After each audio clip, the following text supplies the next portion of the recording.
গিয়ে বুকে লাথি মেরে নেগেটিভ কমেন্ট গুলোকে সাইডে রেখে আজকে তোমাদেরকে আমি দেখাবো যে এই ক্রিয়েটিভ ড্রেসটা আমি কিভাবে বানাইছি। এটা হচ্ছে আমার সোনা, আমার জানে মন, আমার পেয়ারে টুকরা, আমার দিদা। নেগেটিভ কমেন্ট করলে এটা দিয়ে মাথায় করে মেরে দিব। যাই হোক, এখন হচ্ছে মুখ্য বিষয় আসা যাক। এটা কত মিটারের প্লাস্টিক পেপার ছিল আমার ঠিক জানা নেই, আর এইটা আমার দাদুর কাজের প্লাস্টিক পেপার। এটা যদি ছিঁড়ে যায় না, আমাকে ছিঁড়ে ফালা ফালা করে দেবে। আমি ঠিকঠাক ভাবে ড্রেসটা ক্রিয়েট করতে চাইছিলাম কিন্তু হচ্ছিল না। তারপর মাঝখানে এই বাচ্চাগুলো কথা দিয়ে করতে করতে চলে আইতেছে। আমি কইলাম যে আয় তোদের সাথে, কিন্তু ও মা গো পুরা কালা লাগতেছে, মানে এমনি কালো, মানে তার থেকে বেশি কালো লাগতেছে। ভদ্রতার খাতিরে একটু ভিডিওটা বন্ধ করে দিলাম।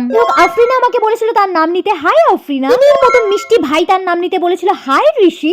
বিগত কয়েক ঘন্টার পরে আমার এই ড্রেসটা কমপ্লিট হয়ে গেছে, আর এই শুটটা করতে গিয়ে আমার গলায় হ্যাঁ ঠিক ধরেছো, মালা পড়ছিল। কিন্তু আমি বেঁচে গেছি। আর একজন আমাকে ডিএম করেছে, আবার পার্সোনালি কতগুলো কমেন্ট করেছে, দিদি তুমি ধুতি দিয়ে ড্রেস বানাও। এই আমার কি ধুতির দোকান আছে নাকি আমি ধুতি পরি? এখন ঢাক ঢোল পিটিয়ে পুরো পাড়ার যে দাদুগুলো আছে সবার থেকে ধুতি জোগাড় করে আনি, তারপর তোর এই ড্রেস বানাবো। ক্রিয়েটিভ ড্রেসটা বানাতে গিয়ে আমার পায়ের ঘাম মাথায় উঠে গেছে। এইগুলো হচ্ছে দর্শক যারা এসে আমাকে বলছিল ড্রেসটা ভালো হয়েছে, তারা আমাকে উল্টাপাল্টা কমেন্ট করছো, তাতে আমার কোনো কষ্ট নেই, কিন্তু এই শুটটা করতে গিয়ে আমার অনেকটাই কষ্ট হয়েছে। হ্যাঁ